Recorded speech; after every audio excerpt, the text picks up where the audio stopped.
ఆనాకాలం వచ్చిందంటే చాలబ్బా కొందరికి మా తిప్పల పాతిండ్లాయే జల్లెడ లెక్క ఇల్లంతా ఉరుస్తుంది. గిన్నెలు బొన్నెలు పెట్టినా గట్టాన పడితే ఆ వరదే ఆగది.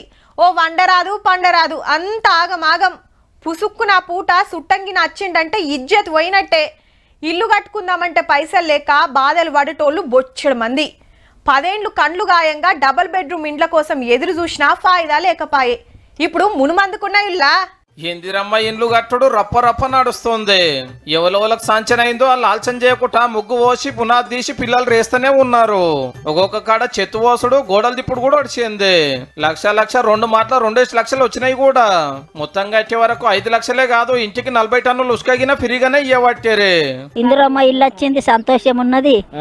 అందరు కూడా అట్లనే ఉంటుండ్రి, మంచిగా ఉంటుండ్రి. 10 ఏళ్ళ నుంచి గుడిసెలలోనే ఉన్నాం. ఇప్పుడు కాంగ్రెస్ ప్రభుత్వం మీద మంచి ఇందిరమ్మ ఇల్లులు వచ్చినాయి, మంచి అందరు సంతోషం ఉంది. మా పుట్టుక నుంచి ఇల్లు లేవు సార్ మాకు ఊహ తెలిసిన కానించి ఇల్లు అనేది మా తండ్రికి లేవు, మా తాతగారికి లేవు, ఎవరికి ఇల్లు అనేది లేదు. ఇప్పుడు ఈ ప్రభుత్వం ద్వారా మాకు ఇల్లు వచ్చింది, అందుకు చాలా సంతోషంగా ఉంది. ఇప్పుడు ఇన్ని రోజులు ఇల్లు లేకపోయినా ఇప్పుడు కట్టుకున్నాం. సర్జలోతు లేపి స్లాబ్ లోతు 2వ బిల్లు కూడా పడ్డది.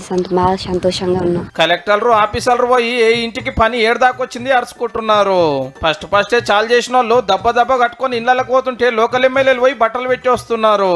ఇప్పుడైతే నియోజకవర్గానికి 3,500 లెక్క ఇందిరమ్మ ఇండ్లు సాంక్షన్ అయినాయి. అది కూడా సొంత జాగాలు ఉన్న వాళ్ళకే. వీళ్ళంతా ఇళ్లలో పాలు వంగించుకున్నాక కడమోళ్ళకి గిడిస్తామన్నాడు మంచిర్యాల మీటింగ్ లో మంత్రి వివేక్ వెంకటస్వామి సారు. మొత్తం సుమారు ఈ టర్మ్ అయ్యే వరకు ఇంకా 3 సంవత్సరాలలో రాష్ట్ర వ్యాప్తంగా 17 లక్షల ఇల్లు కట్టే కార్యక్రమం తీసుకోవడం జరిగింది రాష్ట్ర ప్రభుత్వం. అయితే కొందరు ఆఫీసర్ల లాపరో బయటపడ్డది.